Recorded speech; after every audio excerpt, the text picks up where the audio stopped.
नमस्कार दोस्तों, कैसे हो आप सब। आशा करती हूँ आप लोग ठीक होंगे। तो आज सुनाएंगे चुटकुला नाच गीत। बहुत ही प्यारा चुटकुला नाच गीत है।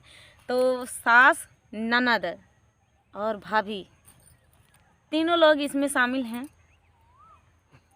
ये सास बनी है, ये मेरी ननद है और मैं इनकी भाभी हूँ, समझ लीजिए इस वीडियो में। तो सुनाएंगे चुटकुला नाच गीत अभी तक के लिए सुनाएंगे चुटकुला नाच गीत। सुनिएगा और बताइएगा कैसा लगा। फुल बात करके सुनना, बहुत ही प्यारा है गीत, आनंद भी आएगा। तो चलिए सुनाते हैं। खाबै पियावा के कमाई हम तोड़ा बखटिया, काहे फाटा थाई ना दिया तोहार छातिया, काहे फाटा थाई ना दिया तोहार छातिया। खाबै पियावा के कमाई हम तोड़ा बखटिया, काहे फाटा थाई ना दिया तोहार छातिया, काहे फाटा थाई ना दिया तोहार छातिया। हे तोहार छातिया हो तोहार छातिया, काहे फाटा थाई ना दिया तोहार छातिया, काहे फाटा थाई ना दिया तोहार छातिया।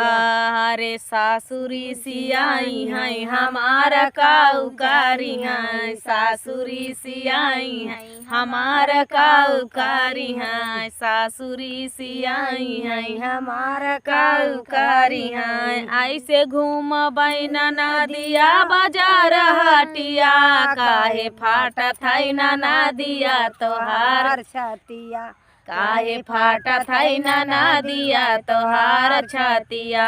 ऐसे घूमबै ना दिया बाजार हटिया, काहे फाटा थाई ना दिया तोहार छातिया, काहे फाटा थाई ना दिया तोहार छातिया। खाबै पियावा के कमाई हम तोड़ा बखटिया, काहे फाटा थाई ना दिया तोहार छातिया, काहे फाटा थाई ना दिया तोहार छातिया।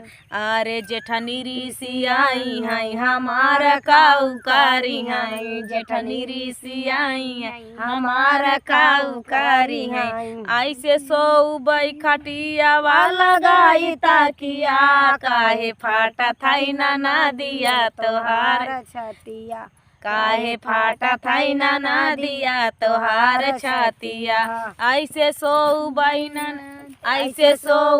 खटिया वाला गाई ताकिया, काहे फाटा थाई ना दिया तोहार छातिया, काहे फाटा थाई ना दिया तोहार छातिया।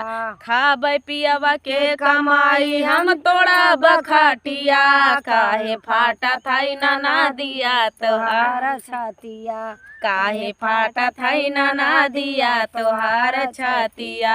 अरे देवरन ऋषियाई है हमारा काउकारी है, देवरन ऋषियाई है हमारा काउकारी है। अरे देवरन ऋषियाई है हमारा काउकारी है, देवरन ऋषियाई है हमारा काउकारी है।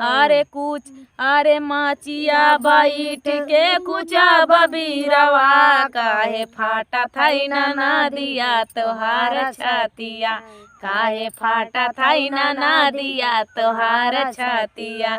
अरे माचिया बैठ के कुचा बबीरवा, काहे फाटा थाई ना दिया तोहार छातिया, काहे फाटा थाई ना दिया तोहार छातिया। खाबै पियावा के कमाई हम तोड़ा बखटिया, काहे फाटा थाई ना दिया तोहार छातिया, काहे फाटा थाई ना दिया तोहार छातिया।